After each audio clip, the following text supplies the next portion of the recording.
Ito ang bride market sa bansang Bulgaria, kung saan nagtitipon ang mga batang babae taon-taon para ibenta mismo ng kanilang magulang sa mga lalaking naghahanap ng mapapangasawa. Parang bagsakan lang sa palengke, may bidding. Kaya naman umagaw ito ng atensyon sa buong mundo dahil sa panahong ito na may social media ay nagpapatuloy pa rin ang ganitong tradisyon. Ang numero unong requirement ng isang dalagita ay ang pagiging isang birhen. Hindi pwede ang pa-virgin lang dahil malaking pera ang nakataya dito. Gayunpaman, kung ang babae ay lumabas na hindi isang birhen, pwedeng i-refund. Dapat ibalik ang pera sa buyer at ibalik din syempre ang babae sa kanilang magulang. Sa mga lalaki, hindi pwede rito ang papogian at papormahan lang. Kahit maganda pa ang dala mong kotse, isa lang ang itatanong sa iyo ng kanilang magulang: may pera ka ba? Ang mga pamilya na nagsasagawa ng ganitong mga tradisyon sa Bulgaria ay ang mga pamilya ng mga panday ng lata na tinatawag nilang kalajdji. Isang maikling pasalamat muna sa mga patuloy na tumatangkilik ng ating ginagawang content. Ang simpleng pag-like, share at pag-subscribe ay malaking bagay sa aming content creator. Parang festa ang paghahanda ng pamilya sa kanilang anak na babae. Talagang ginagastusan, hahanapan ng babagay na damit, i-customize na parang kotse para tumas ang value sa bentahan.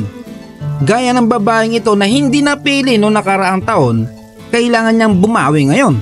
Dahil pag hindi pa siya mapili, ay babagsak na ang kanyang presyo. Sa dating mukha niyang Inday Garutay, ay inayos ng mabuti para maging mala Angelo De Leon na walang puwet. Ang mga pamilyang kalajdji ay naniniwalang ito isang investment sa kinabukasan ng kanilang mga anak na babae. Madalas, ang isang pamilya ng kalajdji ay gumagastos ng buong buwan ng sweldo para bumili ng outstanding outfit para sa future bride. Ang mga babaeng kalajdji ay pinalaki at hinubog upang maglingkod lamang sa mga magiging asawa at inaasahang maging taong bahay lang. Ito pa ang nakakabuisit na paniniwala nila. Bago pa makarating ng high school ang mga anak nilang babae, ay pinapahinto na nila sa pag-aaral dahil sa pangangambang baka madiskartehan pa ng iba. Kaya 10% lamang ng mga babaeng Bulgarian Roma ang nakarating ng sekundaryang edukasyon.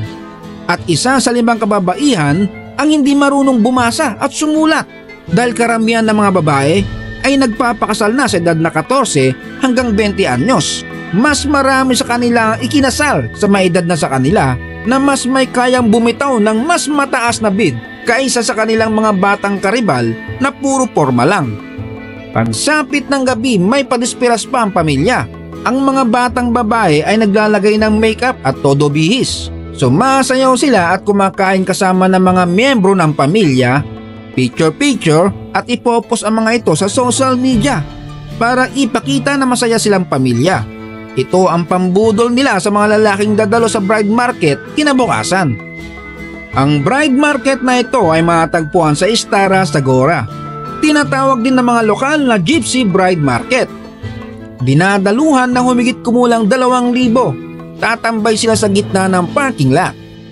Unti-unti nang dumarami ang mga tao. Siyempre una, dumarating ang mga mamumuraot lang.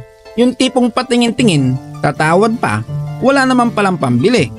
Ang nakakaloko dito ay magkakakilala din ang karamihan, pero parang wala lang sa kanila. Kahit kababata nila ay dadaan sa bidding. May mga grupo pa na darating na medyo may amats na. Pati paminta, dumadalo para makipag-okrayan lang naman at hindi rin maiwasan ang kaguluhan. Ang average na bid para sa isang batang bride na 13 to 20 years old na birhen ay madalas humigit kumulang sa $10,000. Napakalaki nito, halos isang taong buong sahod sa kanila ang ganitong halaga. At yung mga babaeng napakaganda na may blue eyes ay mas mataas ang presyuhan. Umaabot lang naman sa $20,000. Ang mga bride na lagpas 20 ay presyong pamigay na. Free shipping pa. Hindi suportado ng modernong mundo ang ganitong kinagawian. kung saan ang mga lalaki at babae ay dapat magkaroon ng pantay na karapatan. Maraming kabataan na rin ang naniniwalang matatapos din ang ganitong tradisyon na kinakatakutan naman ng mga naunang henerasyon. Dahil ang pagtatapos ng ganitong tradisyon, sa paniniwala nila ay katapusan din mismo ng kalaidsi. Ang perang napagbentahan naman ay ibibigay din sa mag-asawa para magamit sa kanilang panimulang buhay. Kung baga naniniguro lang din ang pamilya na mapunta sa may kaya ang kanilang anak. May nagtagumpay, may nabudol, at marami ang nauwi sa hiwalayan. Kaya ang ending, balik sa dating gawi. Sa susunod na idadaos ang bride market ay makikita na naman silang nakikipagpresyuhan. Ang masaklap sa babaeng may presyo dati na $10,000 dahil hindi na siya birhen ay nasa $300 na lang. Mas malaki pa discount sa kotseng hinatak ng bangko. So yan, huwag kalimutang mag-like, mag-share at mag-subscribe kung na-entertain ka sa ganitong mga content. Hanggang sa muli!